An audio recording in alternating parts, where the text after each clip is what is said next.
Hello one and all, thank you for joining me on the next video in this towel series. This is the picture that started it all, the one that influenced me to go for this sort of off-white colour instead of the sheer white that you sometimes see, and some of the other options. It was always going to be a Borkan sept.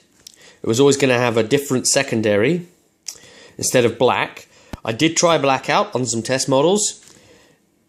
It was just coming across too flat, too uninteresting. Looks good on these, not so great on these when they are en masse. So I've decided, let's look at some different colours, and as a tertiary for weapons and things, let's break that up as well with yet another colour.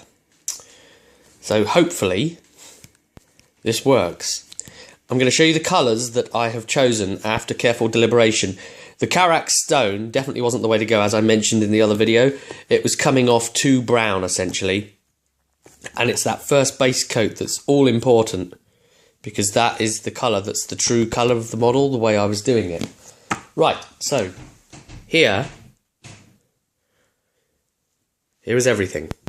This is the range. So we'll take a look at what I've got and why I'm using it.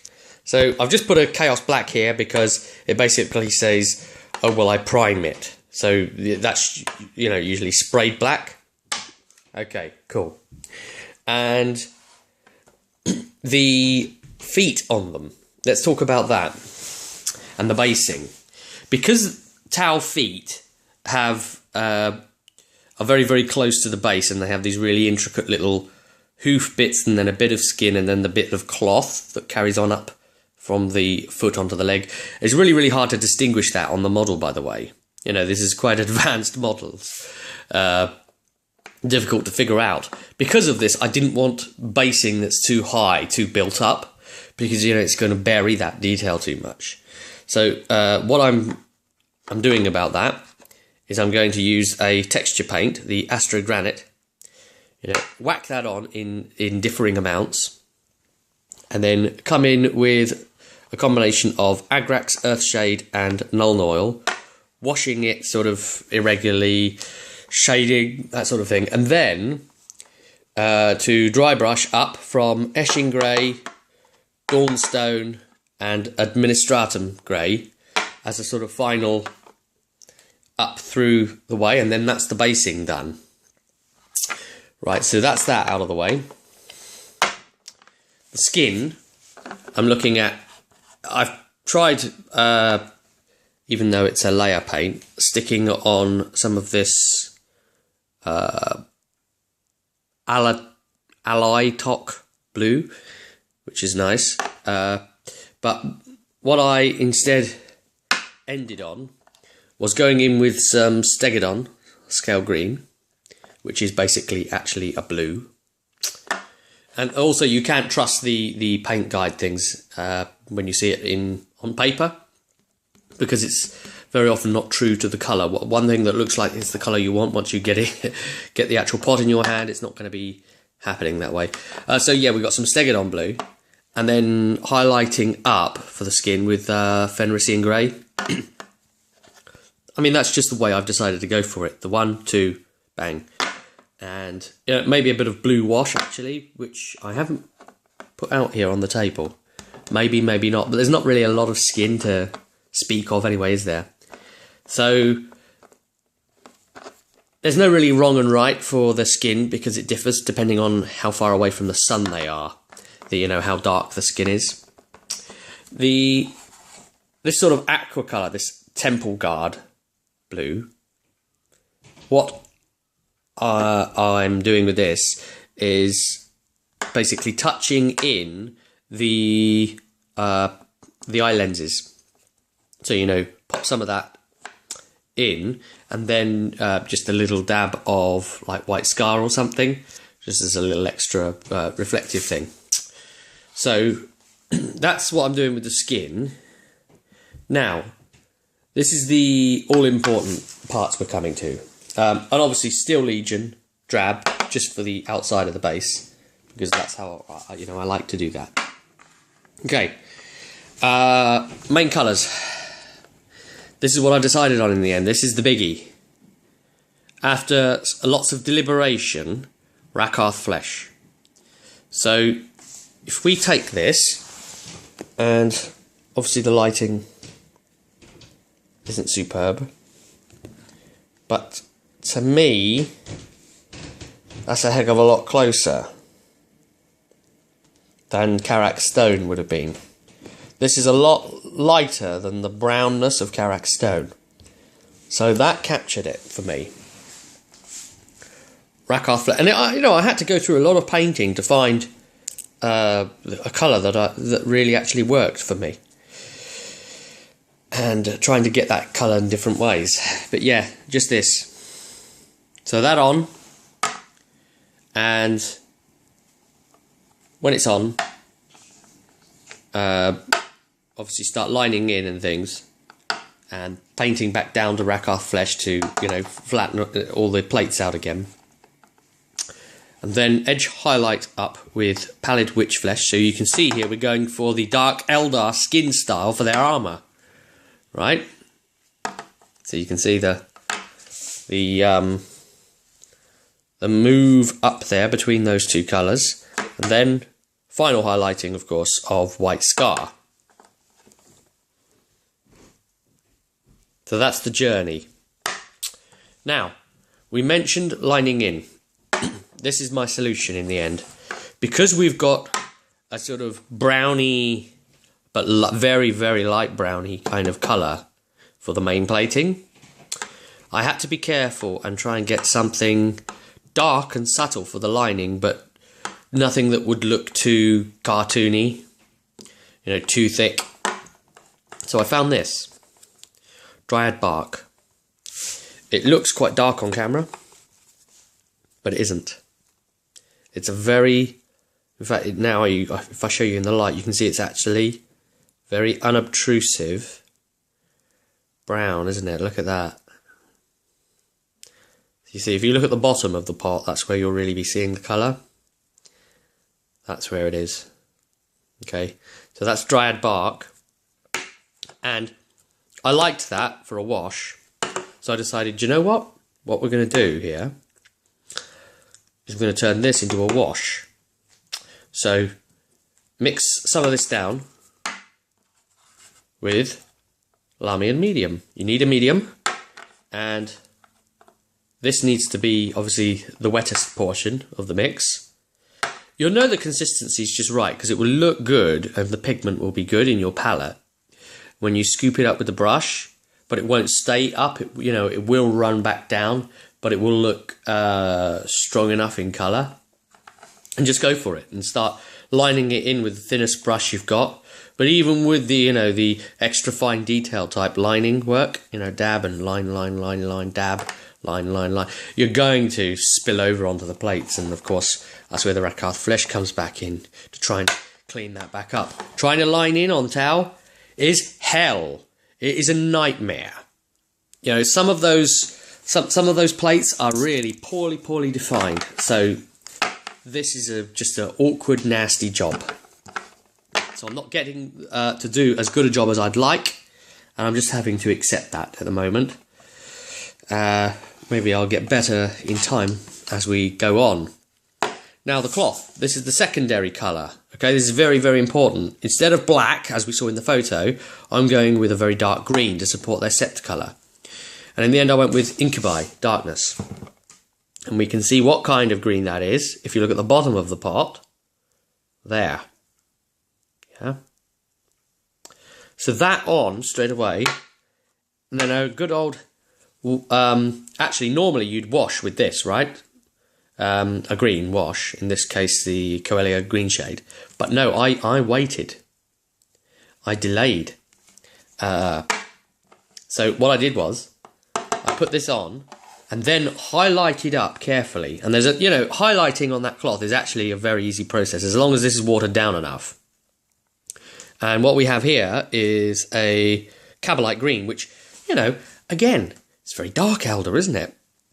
So this Cabalite green gives a very nice contrast to the Incubi. you can see that little 1-2, but it's quite a few shades up, so it's going to stick out like a sore thumb. So it was nice, but I left the wash till after, and then carefully inserted it in to try and bring that down a bit more, mute it a bit. And then the final thing to say is the tertiary colour. I decided to go for like a steampunky kind of thing on like the grenades and certain parts of the guns and certain other little bits. So I got some Balthazar gold because I'm a Dark Angels player, and Balthazar yay. I don't know why I'm saying that actually, because you know what the equivalent of captains for other chapters are not very good for Dark Angels. They're quite a poor choice. But anyway, Balthazar gold and a bit of Agrax washed on. Then this is the real crazy thing. Rune Lord brass. Now this was pretty much out there because it's obviously not a colour that fits for a highlight. I mean, it doesn't make sense, does it? It's not the natural rising in tones. But I wanted this more worn, clockworky, steampunky kind of thing going on, so I highlighted quite heavily with that. It's quite... you've got to be careful with this, because this takes Balthazar over very easily. So the more I go on, the more I'll get used to this. And I'm sure I'll be able to do a better job on the like the crisis suits and stuff with this. But it's a different kind of effect. I'm challenging myself to something different. So, you know, Rune Lord is that. And I've got a couple of examples to show how the initial test models are looking for me. So we've got a leaning guy here. God, the lighting's pretty bad, isn't it? Yikes. And we have a standing guy. Don't worry, I will try and sort that out. Let's focus. So, it's still pretty bluish, isn't it, this lighting?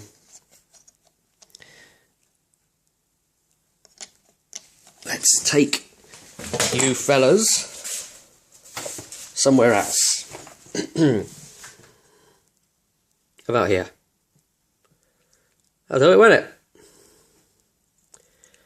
Right. You see, and just trying to highlight that lining, even if you line poorly, if you highlight it well, then you can still sell it well, yeah? And trying to do mass troops like this, there was no other way. Now you see, look, I've picked out the bottom of those ridgy bits, and then one more line there. Some little markings there, 2 little dashes there on the helm, a couple of little things there. That needs to be cleaned up better on the gun, the set markings. The way I've done the set markings on the gun there, you can see the metal as the tertiary look. Yeah. I'm reasonably happy with this. I thought, yeah, this is interesting, actually. This is quite out there. And my only initial concern was, oh, is there going to be too much green here on the board? Because the sept colour's that colour as well, and the cloth is that colour. And I wanted to avoid, obviously, them looking like Imperial Guard, and I think I've done that. But then a GW staffer pointed out that when I get like tanks and big walkie stuff, that I'm going to have huge big plates of the Rakarth based stuff if I don't invert the colours. And then the green will actually look quite nice, because not everything's going to have such high proportions of green on it. So, yeah, you know, that made sense. And then you imagine those vehicles and walkers with this sort of brass, gold deal going on with the weapons there. And I think it gave it an unusual, alien look. You know, the sort of a challenging look. They've come in from their zone. They're doing their thing. quite what this is camouflage for. Not fully sure exactly. I'd like to think maybe it's some sort of honour markings and colours. But anyway, that's us there. That's the towel scheme. And if we have a look quickly against the book, you can see how I've evolved and changed the idea.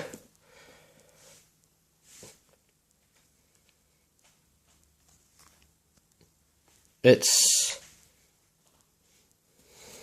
close-ish to the colour. Come on, you. Fairly close, or as close as I'm happy with that. And you can see obviously the way the green is quite dark anyway, and plays the same job as the black was going to. And the sept markings are just, you know, neither here nor there. And for me, that sort of gold effect really gives it that little extra something. And the other point to make was the effect on the highlighting. Yeah, because that was important. And you can see there the skin